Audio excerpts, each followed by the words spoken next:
Bonjour à tous et bienvenue dans Alice. Aujourd'hui, je vous propose d'entrer dans la peau d'un avocat en pleine construction d'un dossier emblématique, celui de l'affaire Dreyfus. Nous allons voir comment bâtir étape par étape une argumentation juridique solide. C'est l'avocat qui définit la stratégie, choisit ses angles d'attaque et décide comment convaincre. Ça, c'est dans la liste une chose essentielle. L'avocat reste maître du dossier. Il doit choisir les arguments. Et les arguments, c'est pas trop simple. C'est une démonstration structurée destinée à emporter la conviction. Ici, c'est le point pivotal en comparaison avec des autres IA. On a l'option de l'utiliser seulement le dossier, c'est ici, et pas l'Internet et donc vos cerveaux comme avocat. Plus d'illusions ou de stratégies qui n'ont rien à faire avec la vue juridique. Et ça, on a parfois dans l'argument initial, réplique et duplique.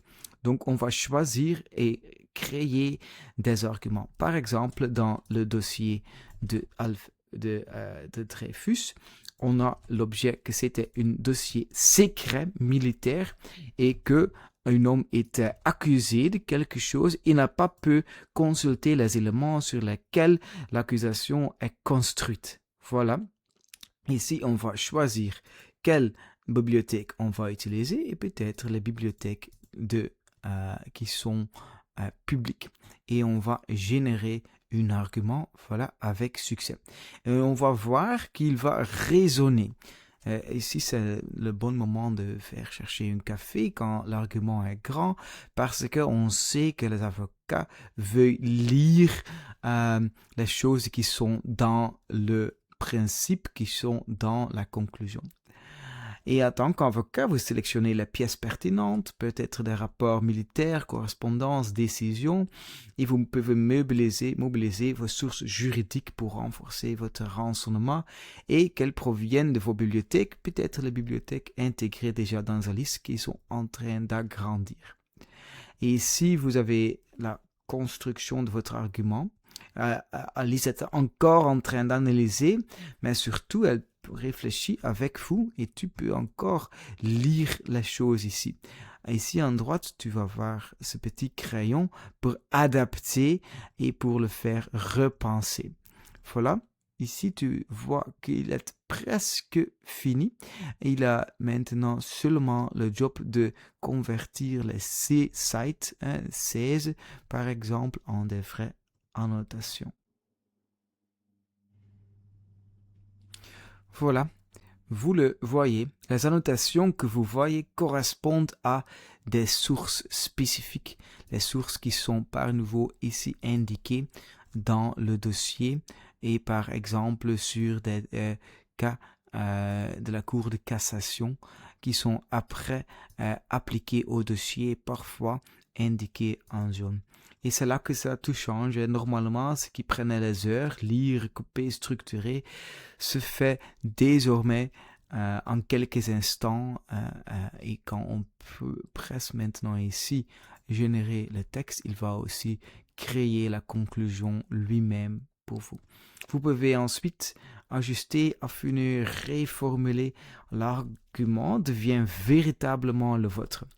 Une fois validé, il se transforme immédiatement en texte de conclusion, comme ici, et il va utiliser ça pour après faire une bonne conclusion.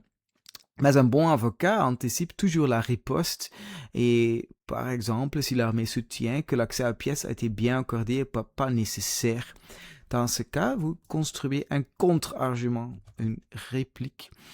Il va, par exemple, ici dire que les juges sont toujours honnêtes. Il va identifier l'argument de réplique. Excusez-moi, je dois encore chercher une bonne pièce. Normalement, la conclusion de l'autre partie pour argumenter ou pour trouver l'argument de l'autre partie. Le dossier devient un véritable champ stratégique et vous avez la possibilité de faire la conclusion et aussi de réfuter cet argument. Et par exemple, aussi, quand il y a pas de document dedans, il va vous le dire, hein, et il va essayer de vous aider à trouver le bon argument. Quand ça c'est prêt, on va le réfuter, on va faire une déplique. Voilà, le raisonnement est généré avec succès, avec toutes ces références. Et maintenant, on va le réfuter. Voilà. Par exemple, ici, on va dire que il y a des manipulations du dossier, un système de fraude, et va générer votre réplique par nouveau avec des mêmes sources. Comme ça, vous avez votre structure ici à gauche, dossier secret, la réplique et le duplique. Et tu peux encore, comme j'ai dit, changer tout. Tu peux ajouter vos idées. Et dans une prochaine étape, nous verrons comment ces arguments prennent vie dans des documents juridiques complets directement générés par le système IA. Bienvenue dans une nouvelle manière de plaider.